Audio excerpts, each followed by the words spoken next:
Hi, my name is Henry, and today I will be demonstrating the process of cooking an egg and explaining the chemistry behind the egg cooking. So, for our ingredients, we will first need one egg, oil, a pan, salt, which is optional, um, a stove, which is in the back, a spatula, and a bowl. And so, for our procedure, we will begin by adding the oil into the pan. We will then turn the heat on the stove to medium. We will then crack the egg into the bowl, and once the oil is hot, we will put the egg into the pan, and then we will cook this until the egg white becomes a solid and white in color. Okay, so as I said earlier in the procedures, I've added the oil into the pan and I've turned the heat on to about medium. I did this ahead of time for demonstration purposes so we don't have to wait for the oil to get hot. And then we will crack the egg into the bowl. So notice how the egg white and the egg yolk are separated here. Later on, I will discuss the polarity of this, which allows this to happen. And so now we will put the egg into the pan and we will cook it.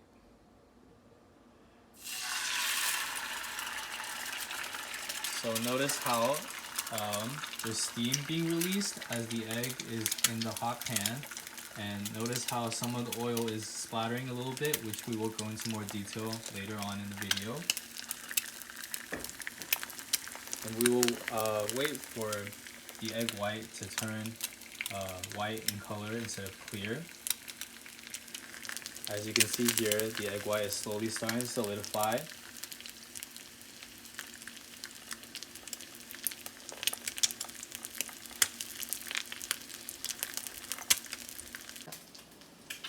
And here's our finished cooked egg.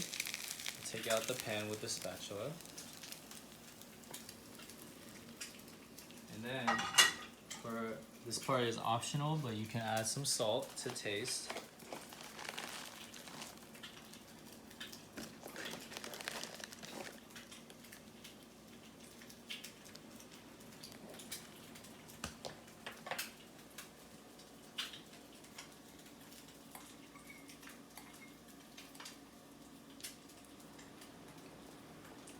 Delicious. Okay, so as we saw with the raw egg actually consists of a yellow yolky center and a clear egg white which borders it. This is because of the components of these two parts.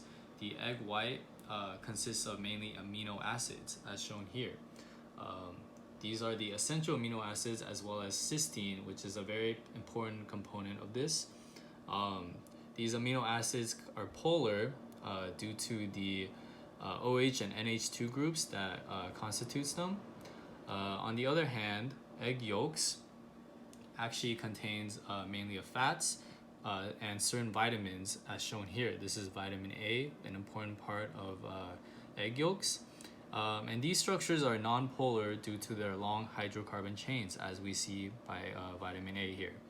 So because of the polarity, these two parts of the egg are separated when they're not cooked.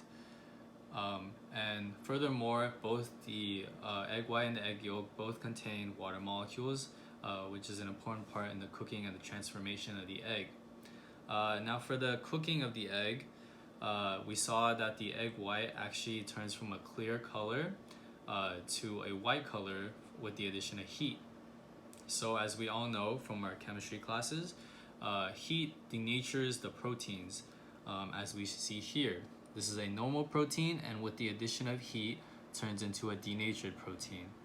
And so, the normal protein are held together by hydrogen bonds as well as other bonds that allow the protein to be folded up within their tertiary and quaternary structures.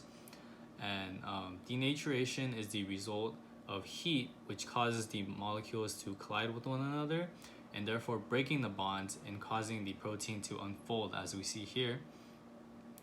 And the proteins in egg whites are denatured, which causes the hydrogen bonds that hold together the tertiary and quaternary structures, as I said before, to break apart.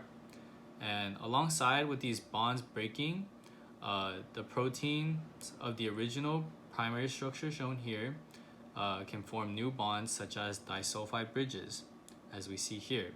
These disulfide bridges are formed from the thiol groups of the cysteine residues of the amino acid. And as these are formed, they push the water molecules out of the structure, which can explain why sometimes the oil can splatter and steam is released when we cook an egg. So as seen here, the thiol structures undergo an oxidation reaction and form these disulfide cross-linking bonds. And so, as these are formed, the water molecules are pushed out, and these chains become closer to one another, which results in the solidified white egg white. So additionally, when we cook an egg for too long, the proteins are too much of the protein is unfolded, and this actually creates too many new bonds, which explains why the eggs can become rubbery in texture. And as for the egg yolk, it is more liquidy and not as solid because of its abundance of fats. The fats actually hold the protein together, and this prevents too much water from escaping, which is why the egg yolks are often not as solid and rubbery as the egg whites.